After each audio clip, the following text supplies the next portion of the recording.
I was holding a first-class boarding pass that cost more than my first car, and the woman at the gate looked at me like I'd wandered in from the wrong universe. That's the funny thing about moments that change your life.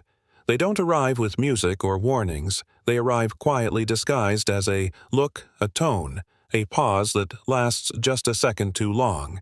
And in that pause, I realized something was about to go very wrong. This happened at Harbor International, early morning, the kind of hour where everyone is half awake and running on caffeine and bad decisions. I was exhausted, bone-deep tired, the kind of tired you only earn after weeks of sleeping in hotel rooms and negotiating with people who smile while sharpening knives. I'd spent the last 3 months finalizing a cross-border acquisition for my company Northway Freight, a logistics firm most people have never heard of, but one that quietly keeps half the East Coast moving. The deal I was flying to close was big, not headline big, but big enough to make careers and break a few egos along the way. I didn't dress for power that morning. I dressed for survival. Soft gray hoodie, black travel pants, sneakers that had seen better days, hair pulled back because I didn't have the energy to care. I knew how it looked, I always do, but after a while you stop performing for strangers. Or at least you think you have. Turns out, the world doesn't always let you opt out of the performance. At security, a man behind me sighed loudly, then said, "Priorities up there," like he was doing me a favor. I told him I was in the right line. He laughed, not with humor, but with disbelief, the kind that says you've broken an unspoken rule. When the agent scanned my pass and waved me through without blinking, I didn't look back. I should have known that wouldn't be the end of it. By the time I reached the gate, boarding had just started. Group 1 flashed on the screen. I stepped forward and held out my phone. The gate agent didn't scan it. She looked at my shoes, then my hoodie, then past me searching the crowd for someone who fit her idea of who belonged at the front. "Group 1. Only," she said. "You'll want to wait over there." I told her calmly that I was Group 1. "Seat 2A. She finally scanned the pass, frowned, scanned it again. "Sometimes the system upgrades people by mistake," she said, already defensive. "We'll sort it out on board." The way she said it made my stomach tighten. That wasn't reassurance, that was a warning. I boarded anyway. Walked down the jet bridge feeling that familiar pressure in my chest, the one that comes from knowing you're being watched, measured, quietly judged. First class was already filling up soft lighting. Low voices, expensive calm. I found my seat, tucked my bag away, sat down, and exhaled. For about 30 seconds, everything was fine. Then he showed up. Tall, crisp suit confidence that took up more space than his body. He stopped when he saw me actually stopped, like he'd run into bad weather.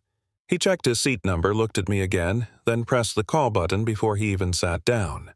The flight attendant leaned in, smiling. He whispered something not quietly enough. I caught words like mistake and uncomfortable and "Are you sure?" She looked at me the same way the gate agent had.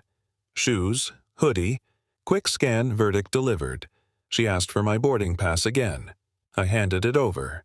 She nodded, but there was something tight in her jaw. "We'll need to verify this," she said. "Just sit tight." The man across from me smiled thin and satisfied, like he'd just nudged a boulder and was waiting for gravity to do the rest. He leaned back and said, "No offense, but this section's supposed to be quiet." I told him I was planning on sleeping. He laughed. "We'll see." What followed was death by 1,000 little cuts. My water request ignored. His champagne refilled twice. Comments about dress code, about standards, about how people were always trying to get something they hadn't earned. I kept my voice level, my answers short. I needed this flight. Missing it would mean missing the signing, and that wasn't an option. Then he changed tactics. When the flight attendant came by again, he said louder this time that I was making him feel unsafe, that I'd been taking pictures of him, that I'd snapped when he asked me to keep it down. None of it was true, not even close, but truth has a hard time competing with confidence in enclosed spaces. The attendant's expression shifted concern, replacing irritation. She nodded and walked away without looking at me. A few minutes later, security stepped on board. They stood in the aisle, blocking light, blocking options.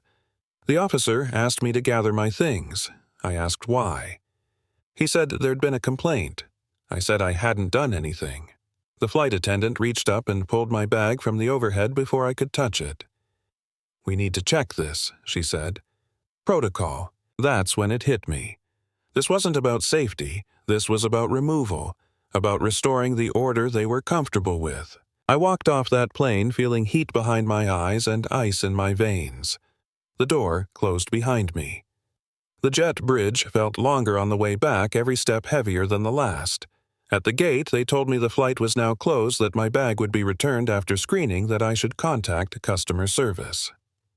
All delivered with professional politeness, the kind that hides sharp edges. I stood there staring at the carpet, trying to decide whether to scream or laugh, when a voice cut through everything.